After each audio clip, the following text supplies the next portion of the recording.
Good morning, नमस्कार दोस्तों। इस वीडियो में हम जितने भी प्रश्न देंगे पूरे डिटेल में और एक्स्ट्रा फैक्ट के साथ में। अगर आप किसी भी सरकारी नौकरी की तैयारी कर रहे हैं तो ये वीडियो आपके लिए बहुत ही हेल्पफुल होने वाली है, इसीलिए इसको शुरू से लेकर लास्ट तक अवश्य देखिएगा। अगर आपको इस वीडियो का PDF चाहिए तो हमारे टेलीग्राम ग्रुप को ज्वाइन कर लीजिए, जिसका लिंक इस वीडियो के डिस्क्रिप्शन में मिलेगा, आप वहाँ से डाउनलोड कर पाएंगे। तो चलिए दोस्तों ज़्यादा समय न लेते हुए चालू करते हैं आज की वीडियो का पहला प्रश्न। अंतर्राष्ट्रीय बाघ दिवस निम्न में से किस दिन मनाया जाता है? तो इसको हर साल ऑप्शन नंबर सी यानी कि 29 जुलाई को मनाया जाता है और इसको मानने का पीछे का उद्देश्य है बाघों का संरक्षण के बारे में लोगों के बीच में जागरूकता पैदा करना। अब देखिए, जो हमारे केंद्रीय पर्यावरण मंत्री हैं प्रकाश जावड़ेकर, उन्होंने अखिल भारतीय बाघ अनुमान रिपोर्ट 2018 को जारी किया और इस रिपोर्ट के अनुसार जितने भी पूरे विश्व में बाघों की संख्या है उसका 70% बाघ केवल भारत में है। कितने दोस्तों बाघों की संख्या भारत में? तो 2967 और पूरे विश्व में कितनी संख्या है? तो 3900। अब देखिए दोस्तों, इस रिपोर्ट के अनुसार भारत में दोस्तों प्रेजेंट टाइम पर 30,000 हाथी है, 3,000 एक सींग वाले गैंडे हैं और 500 से ज़्यादा शेरों की संख्या है। अब देखिए दोस्तों, भारत में 1973 में जो टाइगर रिजर्व हुआ करते थे केवल 9 हुआ करते थे, लेकिन प्रेजेंट टाइम पर 2020 में इनकी संख्या बढ़कर के दोस्तों 50 हो गई है। ओके दोस्तों, आपने इसके बारे में इतना डिटेल में देखा और मुझे विश्वास है कि आपको बहुत अच्छा लगा होगा और अच्छी तरह से आपको समझ आ गया होगा दोस्तों। ठीक है, अगर आपको ये वीडियो अच्छी लगी हो दोस्तों, अगर हमारे प्रश्न अच्छे लगे हों तो वीडियो को अभी लाइक कीजिएगा, अगर अच्छा ना लगा हो तो अभी डिसलाइक कीजिएगा। ओके दोस्तों, और इस वीडियो को ज़्यादा लोगों तक पहुंचाने के लिए शेयर करना बिल्कुल भी ना भूलिएगा। तो चलिए ज़्यादा समय लेते हुए देखते हैं वीडियो का दूसरा प्रश्न। किसे सोमालिया का अंतरिम प्रधानमंत्री नियुक्त किया गया है? तो नियुक्त किए गए ऑप्शन नंबर बी यानी कि महदी मोहम्मद गुलद और वहां के राष्ट्रपति मोहम्मद अब्दुल्लाही मोहम्मद ने इनको नियुक्त करने का काम किया। किसके जगह पर? तो हसन अली खेरे के जगह पर। अब देखिए दोस्तों, इनके ऊपर महाभियोग चला दिया गया और इसी कारण इनकी सरकार गिर गई। अब देखिए, जब महाभियोग चलाया गया तो इनको टोटल 170 वोट में से 8 वोट मिले, इस कारण इनकी सरकार गिर गई। अब देखिए, जो महदी मोहम्मद गुलद हैं ये दोस्तों 2017 से सोमालिया के वाइस प्रेसिडेंट थे और ये प्रेजेंट टाइम पर सोमालिया के अंतरिम प्रधानमंत्री नियुक्त कर दिए गए हैं। अब देखिए दोस्तों, सोमालिया सरकार ने ऐसा कहा है कि वो अपना प्रधानमंत्री 30 दिन यानी कि 1 महीने के अंदर में चुनने का काम करेंगे। जब दोस्तों वो चुनेंगे तब हमको फिर से आपको बताएंगे। ओके, अब हम जानेंगे बहुत इंपॉर्टेंट प्रश्न सोमालिया से जुड़े हुए। दोस्तों, जो सोमालिया है उसका राजधानी कहाँ है? तो मोगादिशु उसका राजधानी है। और दोस्तों उसके प्रेजेंट टाइम के राष्ट्रपति यानी कि दोस्तों प्रेसिडेंट हैं कौन है? मोहम्मद अब्दुल्लाही मोहम्मद। और दोस्तों जो प्राइम मिनिस्टर, जैसे हमने आपको प्रधानमंत्री बताया कि उनका पद अभी खाली है, जब वो नियुक्त किए जाएंगे तब आपको हम बताएंगे दोस्तों। ठीक है, मुद्रा कौन सी है? तो सोमाली शिलिंग वहां पर मुद्रा चलती है, करेंसी चलती है। ओके, नेक्स्ट क्वेश्चन दोस्तों, उससे पहले अगर आपको वीडियो कैसा लग रहा है इसके बारे में दोस्तों अवश्य कमेंट बॉक्स में बताइएगा। ओके, और आप क्या बदलाव करना चाहते हैं और आप क्या इसमें चाहते हैं, ओके दोस्तों, वो भी आप अवश्य बताइएगा। हिचमे मेचीची को किस देश का नया प्रधानमंत्री नियुक्त किया गया है? तो नियुक्त किए गए ऑप्शन नंबर डी यानी कि ट्यूनीशिया के, और इनकी नियुक्ति करी वहां के राष्ट्रपति कैस सैयद ने दोस्तों। अब देखिए, उन्होंने ऐसा कहा कि अगर आप अपने संसद में बहुमत नहीं पास कर पाते हो 1 महीने यानी कि 30 दिनों के अंदर में, तो आपकी सरकार को गिरा दिया जाएगा। और राष्ट्रपति कैस सैयद ने यह भी कहा कि जब आपकी सरकार गिर जाएगी तो वहां पे फिर से इलेक्शन कराए जाएंगे दोस्तों। ठीक है, अब देखिए इन्होंने स्थान किसका लिया, यानी कि जो ट्यूनीशिया के पूर्व में प्रधानमंत्री कौन थे दोस्तों? प्रधानमंत्री थे एलिस फकफक। कौन? एलिस फकफक दोस्तों। ओके, अब हम जानेंगे किसके बारे में? तो ट्यूनीशिया के बारे में। जो ट्यूनीशिया दोस्तों इसकी राजधानी है ट्यूनिस, प्राइम मिनिस्टर है हिचमे मेचीची, राष्ट्रपति हैं कैस सैयद और मुद्रा वहां पर दोस्तों प्रेजेंट टाइम कर ट्यूनीशिया दिनार। Okay, next question 4th number के लिए। क्रोएशिया संसद ने हाल ही में प्रधानमंत्री अंद्रेज प्लेनकोविक के नेतृत्व वाली नई सरकार को मंजूरी दी। क्रोएशिया की राजधानी और मुद्रा क्या है दोस्तों? इसकी राजधानी ऑप्शन नंबर सी यानी कि जंगरेब और उसकी मुद्रा है kuna। अब देखिए यहाँ के नए प्रधानमंत्री कौन बन गए हैं? तो अंद्रेज प्लेनकोविक यहाँ के नए प्रधानमंत्री बन गए। अब देखिए दोस्तों, क्रोएशिया में इसी महीने 5 जुलाई को आम चुनाव हुए थे और इसमें से इनकी पार्टी कौन सी है? तो क्रोएशियाई डेमोक्रेटिक यूनियन। इसने 66 सीटें जीतने का काम किया था और उस पार्टी की तरफ से इनको प्रधानमंत्री नियुक्त किया गया। अब देखिए दोस्तों वहाँ पर टोटल 151 विधानसभा सीट हैं, लेकिन इसमें से जो वोट देने वाले सांसद दोस्तों जो उपस्थित थे वो उपस्थित थे 76, और इनके लिए दोस्तों कितने वोट पड़े, तो इनके पक्ष में 59 वोट पड़े, और इसी कारण ये क्रोएशिया के नए प्रधानमंत्री दोस्तों नियुक्त कर दिए गए हैं। ओके दोस्तों, अब हम देखेंगे इसके बारे में, तो क्रोएशिया के बारे में दोस्तों। जो क्रोएशिया है उसकी राजधानी कहाँ, जैसे हमने आपको बताया जग्रेब, प्राइम मिनिस्टर हैं लैंडी प्लैंकोविक, राष्ट्रपति हैं जोरान मिलोनोविक, और मुद्रा चलती है दोस्तों कुना नाम की वहाँ पर मुद्रा चलती है। Okay, next question, BIS care mobile app को किस केंद्रीय मंत्री ने लॉन्च किया, तो केंद्रीय मंत्री है ऑप्शन नंबर बी यानी कि रामविलास पासवान, और ये भारत के प्रेजेंट टाइम के केंद्रीय उपभोक्ता मामले और खाद्य और सार्वजनिक वितरण मंत्रालय के मंत्री हैं। अब देखिए जो BIS केयर मोबाइल ऐप है ये काम क्या करेगा दोस्तों, जो आमतौर पर ISI का जो मार्क होता है और जो BIS का हॉल मार्क होता है उसको एक मोबाइल एप्लीकेशन के माध्यम से स्कैन करने का काम किया जाएगा। और ये मोबाइल एप्लीकेशन कौन सा है, तो BIS केयर मोबाइल एप्लीकेशन है, और ये एंड्रॉयड वर्जन पर उपलब्ध है, और इसको हम गूगल प्ले स्टोर से जाकर के आसानी से डाउनलोड कर सकते हैं, और ये हिंदी और इंग्लिश दोनों भाषाओं में उपलब्ध है दोस्तों। अब देखिए जो ISI है ये हम कहाँ पे मार्क लगा होता है, तो जो भी औद्योगिक प्रोडक्ट होते हैं, जैसे में हमने टूथपेस्ट खरीद लिया दोस्तों, हम कोल्ड ड्रिंक खरीदते हैं, उनके ऊपर ISI का मार्क होता है। जैसे मैंने बर्तन खरीद लिया तो उसके ऊपर भी ISI का मार्क होगा। और दोस्तों जो BIS का जो हॉल मार्क होता है ये होता है जो हम गहने खरीदते हैं, ज्वेलरी खरीदते हैं, उसके ऊपर होता है दोस्तों। अब देखिए एक ऐसा ही प्रश्न बनेगा, जो उपभोक्ता संरक्षण अधिनियम 2019 है उसके सारे के सारे प्रावधान जिसके अंदर में ई-कॉमर्स भी आता है वो कब से भारत में लागू हो गया दोस्तों, भारत में लागू हो गया 24 जुलाई 2020 से। लेकिन एक ये भी प्रश्न बनेगा कि जो नया उपभोक्ता संरक्षण अधिनियम 2019 है ये भारत में कब से लागू हुआ दोस्तों, ये भारत में 20 जुलाई 2020 से लागू हुआ। कब, 20 जुलाई 2020 से लागू हुआ। जो ई-कॉमर्स सहित लागू हुआ 24 जुलाई 2020 से। आप दोस्तों इसके ये भी समझिएगा। और इसके अलावा जो रामविलास पासवान है उन्होंने दोस्तों 3 और नए पोर्टलों को लॉन्च किया। किसके लिए, तो अनुरूपता मूल्यांकन और प्रशिक्षण देने के लिए दोस्तों www.manakonline.in नाम का नया एक पोर्टल को लॉन्च करने का काम किया है दोस्तों। अब देखिए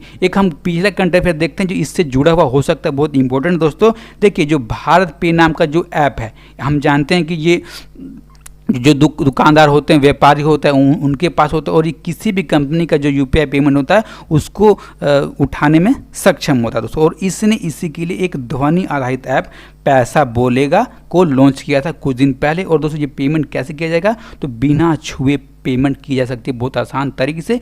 क्यों ये जरूरी है, क्योंकि कोविड-19 के संक्रमण के बीच में दोस्तों छूने से ये बढ़ता है, इसलिए बहुत ज़्यादा ये इंपॉर्टेंट हो जाता है। ओके, अब हम देखेंगे अगला प्रश्न कौन सा, तो 6 नंबर के लिए प्रश्न है।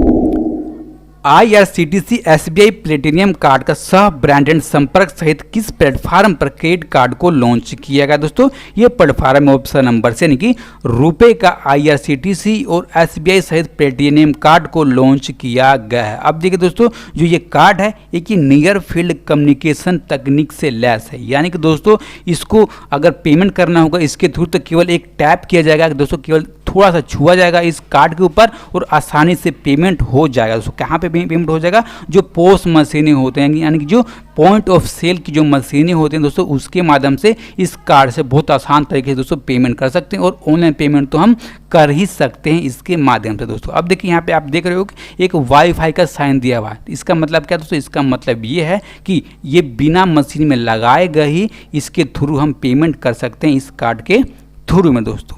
ठीक है, अब देखिए जो भी व्यक्ति इस कार्ड का उपयोग करेगा और जो रेलवे का जो IRCTC के वेबसाइट से अगर फर्स्ट AC, सेकंड AC और थर्ड AC और इसके साथ में भी एग्जीक्यूटिव चेयर कराकर दोस्तों पेमेंट करता है, टिकटें खरीदता है, तो इस कार्ड की तरफ से IRCTC और SBI की तरफ से 10% का कैशबैक दिया जाएगा उस व्यक्ति को दोस्तों। ठीक है, अगर कोई व्यक्ति दोस्तों इस कार्ड से अगर कोई अपने फ्यूल डलवाता है तो उसको दोस्तों जितने भी उसमें फ्यूल डलाएगा उसका 1% कैशबैक दे दिया जाएगा उस व्यक्ति को दोस्तों। ठीक है, अब देखिए अगर आप लगातार इसके थ्रू अपना कामकाज करते रहते हैं तो आपको दोस्तों कार्ड धारक को हर महीने 350 बोनस पॉइंट मिलेंगे। और दोस्तों जो बोनस पॉइंट होंगे इसको हम टिकट खरीदने में कहीं भी उपयोग कर सकते हैं बहुत आसान तरीके से दोस्तों, ठीक है। किसने लॉन्च किया है? तो IRCTC और SBI ने इसको संयुक्त रूप से लॉन्च किया है। और दोस्तों ये एक संपर्क सहित एक कार्ड है, ठीक है।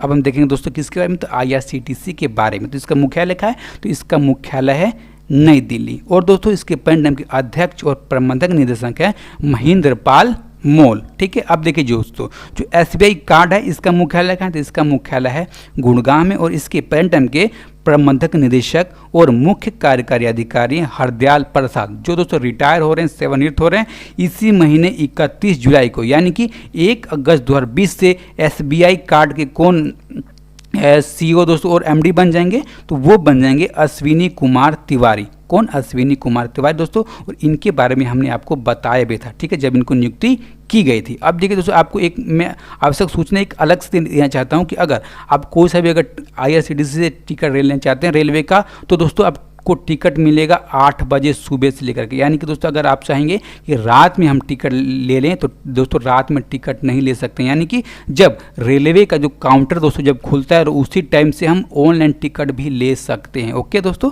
इसके बारे में आप देख लीजिएगा। अगर आपको टिकट लेना होगा तो आपको फ़ायदा मिल सकता है। ओके, नेक्स्ट क्वेश्चन, फसल बीमा अभियान बहुत जरूरी है, किस इंश्योरेंस कंपनी ने शुरू किया है? तो ये इंश्योरेंस कंपनी है ऑप्शन नंबर ए, यानी कि भारतीय एक्सा जनरल इंश्योरेंस। अब देखिए दोस्तों, इस कंपनी की तरफ से महाराष्ट्र के 6 जिलों में और कर्नाटक के 3 जिलों में इस फसल बीमा अभियान को शुरू किया गया। अब देखिए इसके पीछे का उद्देश्य है दोस्तों, तो किसान समुदायों को फसल बीमा की प्रासंगिकता और महत्व के बारे में जागरूकता पैदा करना। अब देखिए इस बीमा के अंतर्गत में कैसी हमारी फसलें आ सकती हैं। अगर किसी कारण दोस्तों बेमौसम बरसात हो जाए किसी साल और हमारी फसलें खराब हो जाए, तब ये किसान लाभ ले सकते हैं। और किसी साल अगर ऐसा हो कि मानसून ही ना आए और मानसून आए भी तो बहुत कमज़ोर आए, जिस कारण फसल अच्छी तरह उग ना पाए यानी खराब हो जाए, तब भी इस जनरल इंश्योरेंस के थ्रू दोस्तों लाभ ले सकते हैं। ठीक है दोस्तों, अब देखिए एक भारत सरकार की दोस्तों एक योजना है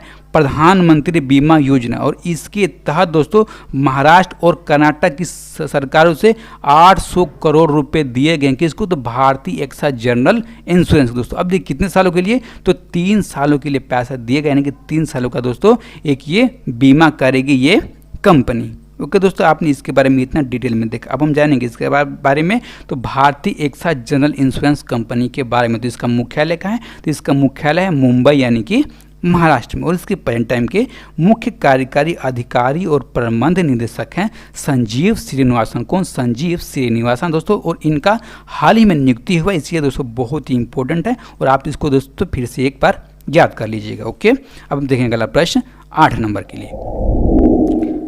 डेयर टू ड्रीम 2.0 प्रतियोगिता का आयोजन किसने किया? तो इस प्रतियोगिता का आयोजन किया गया ऑप्शन नंबर ए, यानी कि DRDO की तरफ से। और इसका फुल फॉर्म होता है रक्षा अनुसंधान और विकास संगठन, और हिंदी वालों के लिए डिफेंस रिसर्च डेवलपमेंट ऑर्गेनाइजेशन दोस्तों। अब देखिए ये है क्या? तो एक ये नवाचार प्रतियोगिता है किसके लिए? तो जो देश के नए इन्वेंटर्स है और जो स्टार्टअप्स हैं उनके दोस्तों इस प्रतियोगिता को लॉन्च किया गया। किस अवसर पर? तो जो हमारे पूर्व राष्ट्रपति और प्रसिद्ध वैज्ञानिक डॉक्टर APJ अब्दुल कलाम की 5वीं पुण्यतिथि के अवसर पर दोस्तों इस डेयर टू ड्रीम 2.0 नवाचार प्रतियोगिता को लॉन्च किया गया। अब देखिए दोस्तों इनकी जो पुण्यतिथि है भारत कब मनाता है दोस्तों? ये मनाता है 27 जुलाई को हर साल मनाता है। अब देखिए इनकी मृत्यु कब हुई थी दोस्तों? तो इनकी मृत्यु हुई थी शिलोंग में 27 जुलाई 2015 को दोस्तों, आपको इतना याद करना होगा। अब देखिए दोस्तों, अगर कोई भी विजेता जो अगर स्टार्टअप्स की श्रेणी में अगर विजेता कोई होता है तो उसको पुरस्कार के तौर पर 10 लाख रुपए की राशि दी जाएगी।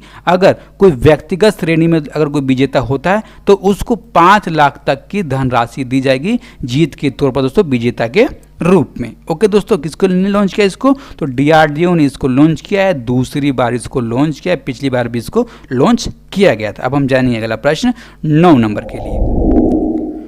यूनिसेफ के शोध के अनुसार कोविड-19 के कारण बचपन की शिक्षा से दक्षिण एशिया के कितने बच्चे वंचित रहे हैं दोस्तों? वंचित रहे हैं ऑप्शन नंबर, यानी कि 22 मिलियन बच्चे कोविड-19 के कारण बचपन की शिक्षा से वंचित रहे दोस्तों। कारण क्या है दोस्तों? कारण ये है कि कोविड-19 के कारण जो हमारे स्कूल हैं दोस्तों आज तक भी खुल नहीं पाए। ठीक है, जो बच्चे गरीब हैं दोस्तों वो पढ़ नहीं पा रहे हैं, यानी कि जो उनकी बचपन की शिक्षा है वो अपनी ले नहीं पा रहे हैं। अब देखिए इस रिपोर्ट को जारी किसने किया? तो यूनिसेफ ने, जिसका फुल फुल फॉर्म होता है संयुक्त राष्ट्र बाल कोष। अब देखिए दक्षिण एशिया के कौन कौन से दोस्तों ये देश हैं, तो दोस्तों ये देश हैं अफगानिस्तान, बांग्लादेश, भूटान, भारत, मालदीव, नेपाल, पाकिस्तान और श्रीलंका। दोस्तों इन देशों के बीच में इस रिपोर्ट को जारी किया गया। अब देखिए पूरे इन दक्षिण एशिया में 22 मिलियन बच्चे हैं, तो पूरे विश्व में कितने मिलियन बच्चे हैं जो कोविड-19 के कारण बचपन की शिक्षा लेने से वंचित रह गए हैं। दोस्तों पूरे विश्व के 40 मिलियन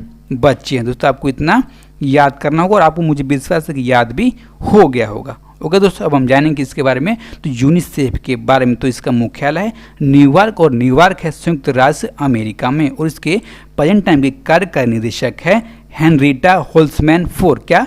हेनरिटा होल्समैन फोर इसके प्रेजेंट टाइम के कार्यकारी निर्देशक हैं। अब हम देखें दोस्तों आज के वीडियो का लास्ट प्रश्न और 10 नंबर का प्रश्न। भारत एक्सपोर्ट को बढ़ावा देने के लिए किस देश में अपना कॉटन वेयर हाउस स्थापित करेगा? दोस्तों स्थापित करेगा ऑप्शन नंबर डी यानी कि वियतनाम में अपना भारत कॉटन का गोदाम को बनाने का काम करेगा। दोस्तों इससे पहले ही बांग्लादेश में दोस्तों कपास भेजने के लिए भारत ने एमओयू पर हस्ताक्षर किया। कितना कपास भेजा जाएगा? तो 1.5 से लेकर के 2 मिलियन गांठ, कितना 2 मिलियन गांठ तक का दोस्तों कपास भेजा जाएगा। अब देखिए गांठ का यहाँ से मतलब क्या होता है? दोस्तों गांठ का मतलब ये होता है कि एक गांठ मतलब 170 किलोग्राम कपास भेजा जाएगा भारत की तरफ से बांग्लादेश को। ठीक है दोस्तों, और अपना ये वेयर हाउस कहाँ स्थापित कर रहा है? तो वियतनाम में स्थापित कर रहा है, और वहाँ से दोस्तों ये दूसरे देशों को भेजने का काम करेगा। और भारत में कॉटन कॉर्पोरेशन ऑफ इंडिया ने प्रेजेंट टाइम पर 12.1 मिलियन गांठ कपास खरीदने का काम किया हुआ दोस्तों। अब देखिए एक प्रश्न यहाँ ये भी बनता है, जो कपास का यूनिट क्या होता है? दोस्तों जो कपास का यूनिट होता है गांठ, आप इसको भी याद कर लीजिएगा, और एक गांठ में 170 किलोग्राम कपास होता है दोस्तों। ठीक है, अब हम जानेंगे किसके बारे में दोस्तों, जो हमने कल के वीडियो में प्रश्न पूछा था। हमने क्या पूछा था कि किस राज्य ने 2.53 वर्ग किलोमीटर तिलारी वन क्षेत्र, डोडा मार्ग और सावंतवाड़ी रेंज को रिजर्व क्षेत्र के रूप में घोषित किया है? दोस्तों घोषित किया गया किस राज्य के दोस्तों ये क्षेत्र है? ऑप्शन नंबर से यानी कि महाराष्ट्र की तरफ से इनको रिजर्व क्षेत्र के रूप में घोषित किया गया। अब देखिए दोस्तों इस प्रश्न का जवाब किसने दिया है, और दोस्तों हमारे साथ ये डेली के हमारे व्यूवर्स हैं, इसलिए दोस्तों इनको मैं धन्यवाद व्यक्त करता हूँ, जिनका नाम है दोस्तों विजय कुमार, कुणाल कुमार सिंह, पूजा पाठक, शक्ति कुशवाहा, भोला शंकर, प्रियंका मोदी, छोटू आर्यन और अमन कुमार। इन सब दोस्तों ने इस प्रश्न का सही जवाब दिया है। अब देखिए दोस्तों हम पूछेंगे आज का प्रश्न, और जिसका भी जवाब आपको दोस्तों कमेंट बॉक्स में देना है, और जितना भी आपको आता होगा सारा का सारा दोस्तों आप लिख दीजिएगा। ओके, और मुझे आपको विश्वास है दोस्तों कि आपने इस चैनल को अभी सब्सक्राइब नहीं किया हुआ तो अभी सब्सक्राइब कर लीजिएगा, और इस वीडियो को ज़्यादा लोगों तक पहुँचा दीजिएगा, शेयर कर दीजिएगा। ओके, और दोस्तों इसी तरह अपनी तैयारी करते रहिए, और आपको दोस्तों क्या नया चाहिए, क्या आपको अच्छा लगता है, क्या खराब लगता है दोस्तों वो भी आप अवश्य बताइएगा, और अपना ख्याल रखिए। नमस्कार, धन्यवाद।